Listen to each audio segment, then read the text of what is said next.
وہ کچن میں کھڑی پیاز کاٹ رہی تھی۔ میں کچن میں داخل ہوا اور چپکے سے پیچھے باؤں میں بھرا لیا۔ مجھے دیکھتے ہی اچانک وہ بولی، شرم نہیں آتی؟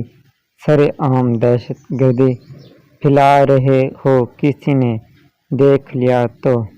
میں مسکراتے ہوئے بولا، کیوں جی، لائسنس رکھا ہوا ہے آپ کو چھونے کا، ویسے بھی بیوی کا پیار کرنے سے ثواب ملتا ہے تو بس ثواب ہی کما رہا ہوں، جنت بھی تو جانا ہے تمہارے ساتھ۔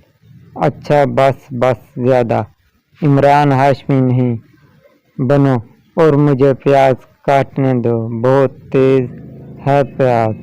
تمہارے رومانس کے چکر میں آنکھوں سے پانی نکل آیا۔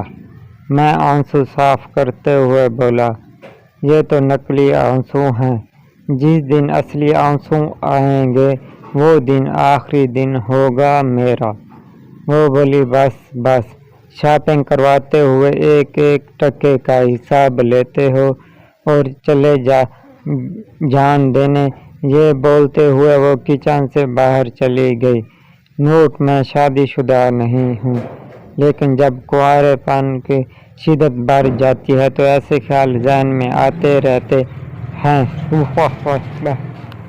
ایسی بکواس ہے۔